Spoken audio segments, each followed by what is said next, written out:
What's up, YouTube? It's your boy ZTY Tune, back at you with another plant video real quick. Today, we're going to be talking about lights. But first, I wanted to say Happy New Year to everybody. It is January 1st, 2023. Do a nice little stretch. It is the first of the year.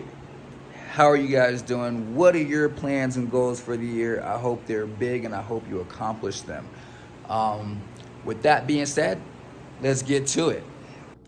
We're going to be talking about artificial lighting real quick today. I'm going to make a quick video on this because it's just something that's kind of been like on my mind, and I'm just like, I just need to make this video because people got to know.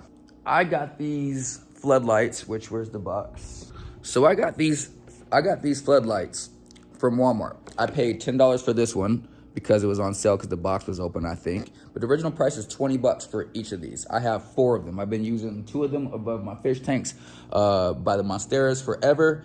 And I just got these 2 other ones for above my main part of my garden right here because this needed some added light because the sun doesn't come like right in this spot too much.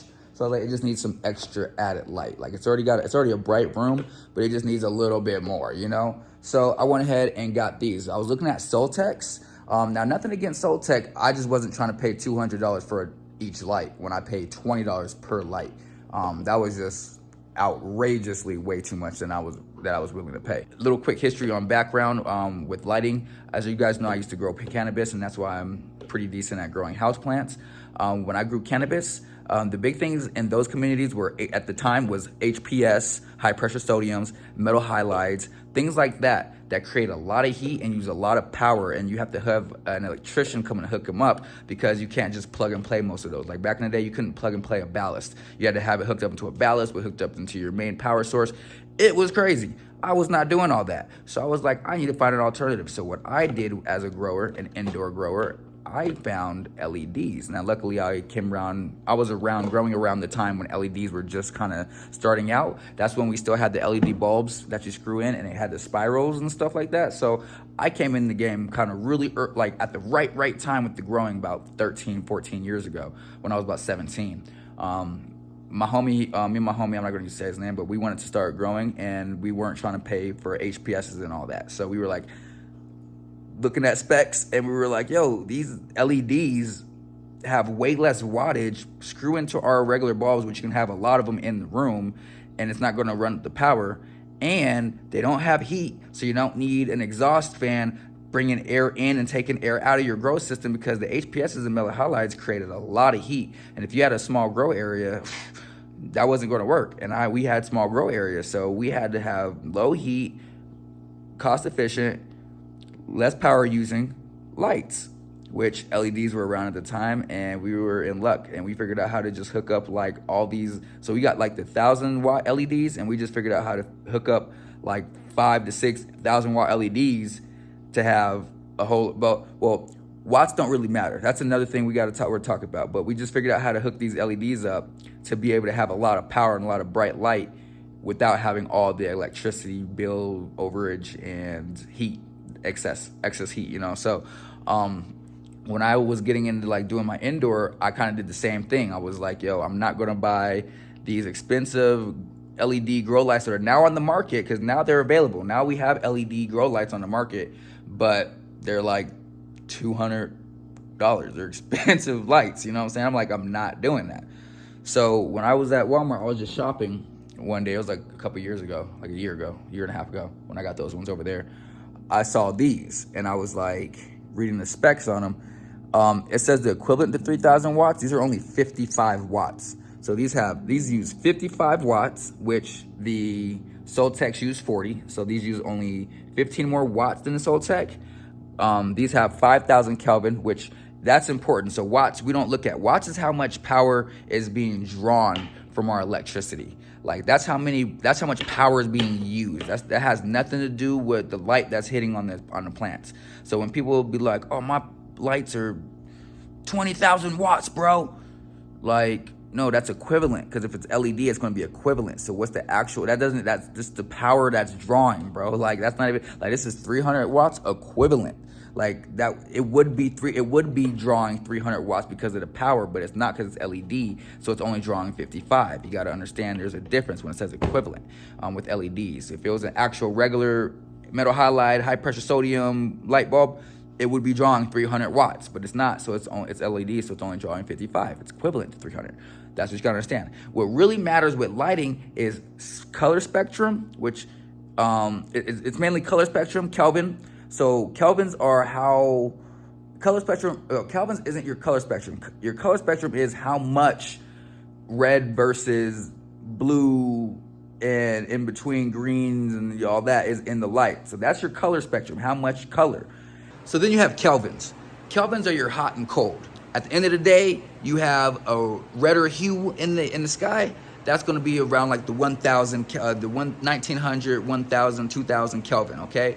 In the morning when it's bright, sunny, crisp daylight, like, oh my God, it's so bright and light, that's about the 10,000. That's the 10,000. So 10,000 is cool.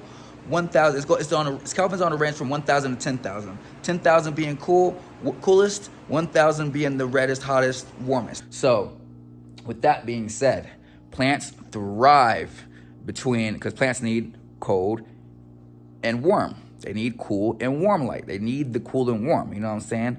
So just like in temperatures, they need cool. They need to be able to drop down around like 65, and then they need to be able to get up to like 80. Like that's optimal. Like plants love that, you know what I'm saying? So same with the temperature of the light, it needs to be able to drop down to the light temperature needs to be able to go down to around 3,000 Kelvin, and it needs to be able to raise up to around like 6,000 Kelvin.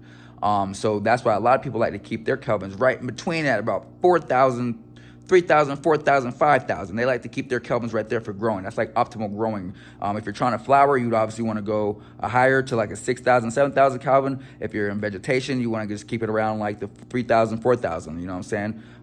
That just all goes with how nature works. It's, in the morning, it's more brighter white. At night, it's more yellowish dark. So that's just how it is, man. Just gotta pay attention to that. So that's how lights work. And then lumens is how much it's reaching. Like how far can I reach? So spectrum is Kelvin, is color wave. Lumens is how far can I reach? What's my light speed? Where can I get to? What am I penetrating? The rule with lighting, I've always kind of heard and kind of went off of, if it creates a shadow, I don't know if you guys can see the shadow right here. If it creates a shadow, that's light. That's light that a plant can read. That's what I've learned and I've studied. But if it's creating a shadow, if your plants have a shadow underneath it, then I don't know if you didn't see that, but if your plants have like a shadow underneath it, like see how this leaf has a shadow from this light? If your plants have shadow, if it's creating shadow, then it's creating light. You know what I'm saying? It's creating, most plants, I'm not saying it's creating enough light for every plant, but that is considered when your plant is actually being affected. Like if there's no shadow, then there's really no light. I think these LEDs are pretty good for the price. You're not getting too much of the warmth, but it's okay because if you're so my thing is, this is what I'm going to say about these. If you're in a dark area, if your house or your apartment, your living space is dark, like you just get no light, you got a brick wall in front of your window because there's another building in front of you and you just get no light in there, then you might, I personally wouldn't I'd still go with this. I'd still go with one of these, and I would just get I'd get a higher Kelvin light. I would just get a higher spectrum Kelvin light. I'd just get something around like the 5,000-6,000s. So that's about like 5,000 right there. I think that's like 5,000 or 6,000 Kelvins. So the bottom lights plus the top lights give it a little bit more of that equal 4,000 Kelvin, which plants thrive in. So with that being said, I get direct sunlight. I actually do get direct sunlight in here. So my lights are just to add light. They're just to give added light in these pockets that were kind of darker right here and right here. It's just to add light and give it more light. If you have a dark area, like I'm saying, then you're probably going to need this plus another light that has a little bit more of a yellowish, reddish tint, just to give your plants more of a fuller spectrum, I would say. Like, it's not necessarily needed, but to give them more of a fuller spectrum, I'd probably just add one more yellow light. I'm saying yellow, but y'all know what I'm talking about. It's just a higher Kelvin light. But I think for this, how I have this set up, if you're getting light in and you're just needing just a little bit more added light in pockets, $20 plus the cord. You have to buy a cord. These don't come with cords. They just come with the white and black unexposed cords. So you have to. What I do is I just like find a utility that I'm not using or I haven't used in a long time, or like I keep like old cords from. I'm a cord hoarder. Most guys are cord hoarders. It's not hard to find a cord hoarder near you. Or you can just go to just go buy a cheap appliance at like, I don't know, just go buy a $10 or $5 appliance. Not even, you don't have to do that. Like, I found that cord at the garbage. Like literally, like I was taking out my trash the same day I got that light, and there was a vacuum cleaner that somebody was throwing out, and I was like, oh, cord, I need that, and I just cut the cord real quick, and that was a free like 10-foot cord, like that works perfectly, as you can see. So you can find cords anywhere. You just have to buy a cord, wire it up. It's not hard. It's 2 cords. It's a black cord and a white cord, and most of the time, other cords that are thick enough have a white cord and black cord. You just take the coating off, you twist the wires, they come with these lights come with the twisters for the ends of the cord, so you can twist on the cord and not have your wire exposed. So you twist that on there and then you tape all that up and you're good to go. Like, it's simple. Like, literally like I said, I think it cost me the light 20. Well, this one I got for 10 because I got it on discount because it was opened, but they're normally 20. So light 20. Cord, I'd say if anything, if you had to go like buy a cord, like $5 if you had to go buy a cord. The stick, literally just go find a log. Like, if you can't find a log, then there's something wrong with you. Just drive around. Literally, I was driving around for 5 minutes. It was like there were some cut down trees that somebody had cut down recently, and I just went and pulled out a big ass branch. And yeah, and same with that one. Cut out and pulled out a big ass branch. So just go find a branch, get the cord, get the light, 20, 25 if you buy the cord. If you don't buy the cord, it's free. So I'm gonna say $20 because the cord should be free. You shouldn't have to pay for go find a cord. $20. Stick was free, cord free, and then you got a light. Bam. Oh, you gotta get the timer too.